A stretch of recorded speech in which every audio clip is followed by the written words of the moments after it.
Assalamualaikum sahabat hijrah, welcome back to my channel.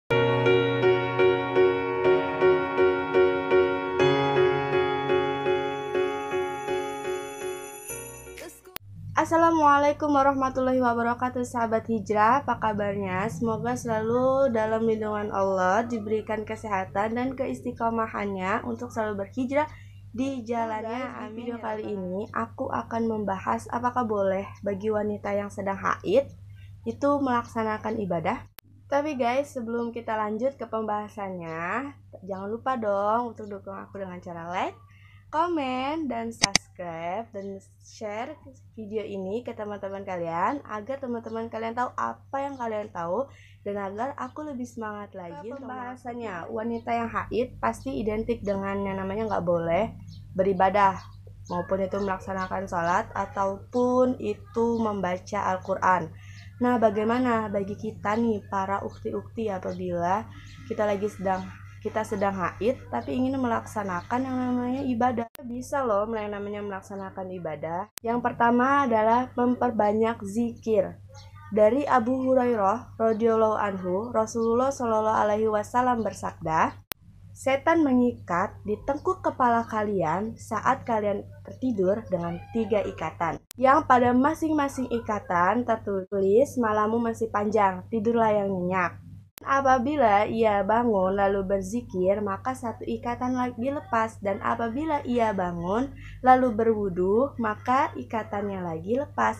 Apabila ia bangun lalu melaksanakan sholat, maka ketiga ikatannya itu lepas. Saat di pagi hari, apabila ia bangun dalam keadaan 3 tersebut, dia selalu dalam keadaan semangat dan hati yang lapang. Dan jika ia tidak melakukan itu, maka ia ketika pagi harinya akan merasa kotor dan malas. Hadis riwayat. Yang kedua adalah menjaga wudhu. Kenapa kita harus menjaga wudhu? Kan kita nggak sholat. Iya dong, walaupun kita nggak sholat, kita harus menjaga wudhu kita. Karena air yang dibasuhkan kepada diri kita akan memberikan kita ketenangan, kesegaran, dan insya Allah akan diberikan hitungan pahala. Jaga dari hadas kecil dan suatu kebiasaan positif yang sering kita lakukan adalah meningkatkan doa. Biasanya kita memanjatkan doa atau meningkatkan doa itu ketika sehabis sholat. Nah, sebenarnya meningkatkan doa itu mau dimanapun kita, mau kapanpun itu kita harus memanjatkan doa kepada Allah Subhanahu wa Ta'ala agar segala hajat kita terkabul, maupun itu yang kita sedang haid ataupun tidak, maupun itu yang sakit ataupun tidak, ataupun sehat, mau itu yang tua atau yang muda.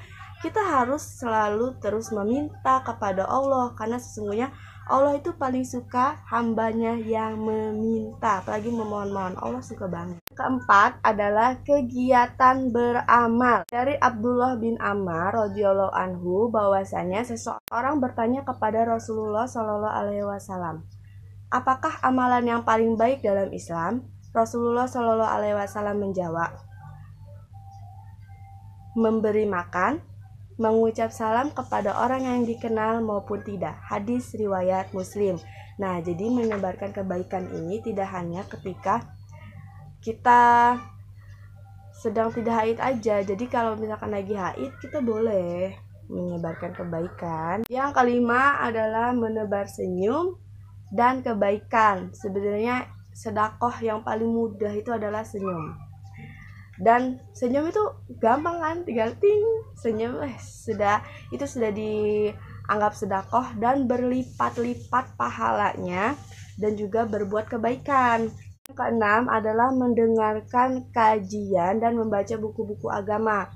Sekarang nih, zaman sekarang kan mudah banget yang namanya untuk mendengarkan kajian, bisa melalui online, nonton YouTube, kajian, nonton ceramah-ceramah ustadz-ustadz termasyhur, nonton Habib-Habib, terus ikut kajian online di WhatsApp dan lain-lain. Itu saja sudah cukup bagi kita. Dan juga kalau misalkan sekarang nih, kan kita nggak boleh keluar. Nah, jadi kita bisa dong ikut untuk ke grup yang benar-benar membahas tentang agama. Terus kita juga bisa untuk menonton YouTube, kajian ustadz-ustadz, dan lain sebagainya. Banyak kok hal positif yang bisa kita lakukan ketika haid agar amal kita terus mengalir dan mendapatkan juga pahala. Yang terakhir adalah mendengarkan lantunan Al-Quran.